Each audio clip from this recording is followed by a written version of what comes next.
Nay, halika na!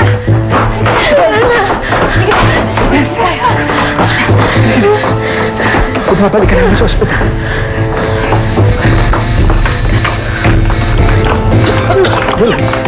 Sabel! Sabel, huwag ka sasama! Hindi pwedeng gawin dyan. Hindi pwedeng nasama kung wala kayong karapatan. Kidnap ka!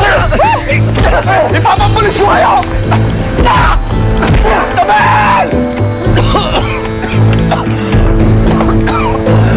Sabel!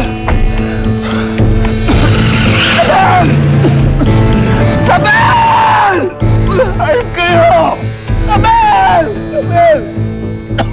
Wala na tayong magagawa. That's how the cookie crumbled. Sa dinami-dami ng press kanina, magiging isang malaking eskandalo na naman ito. What we ought to do now is to come up with troubleshooting measures para hindi na lumala ang sitwasyon. Ewan ko, Arturo. Ewan ko kung ano pa ang magagawa mo.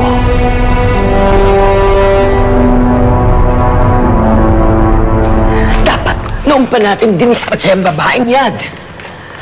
Tingnan mo ngayon, nalaman tuloy ni Cesar na may anak siya sa kanya. Come on, don't be so dramatic. Relax. Kahit ano pang mangyari, ikaw pa rin ang legal wife.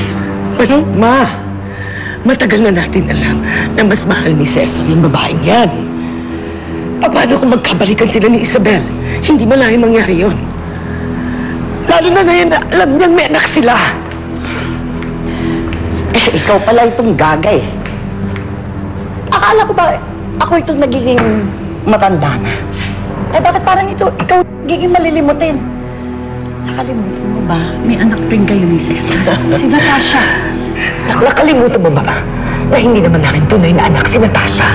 Gaga, tayo lang dalawang nakakaalam nun. I won't tell if you won't tell. Kaya nga ba nung ko pa sinasabi sa'yo na gamitin mo yung si Natasha? Gawin mo siyang alas mo.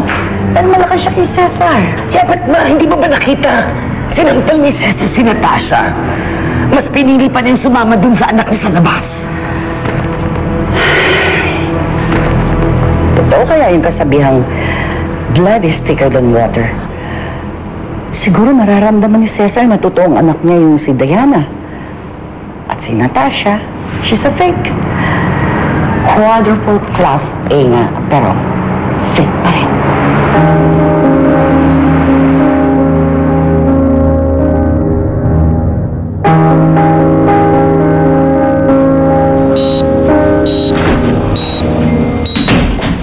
Hey. Tay. You don't have to worry about anything. Nakausap ko ang ospital.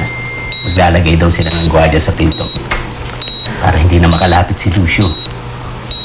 At pagkatapos nakausap ko rin yung doktor. Since okay naman yung blood pressure mo, tuloy na ang operasyon mo bukas. Salamat, Tay. Pero paano si Lucio? Galit na naman yun. Huwag mo nang intindihin muna yung si Lucio. Ang isipin mo, ang operasyon mo. Tama si Tay. Yun ang mas importante. Mag-concentrate ka sa pagpapagaling mo. Kailangan ka ni Diana. Kailangan ka namin.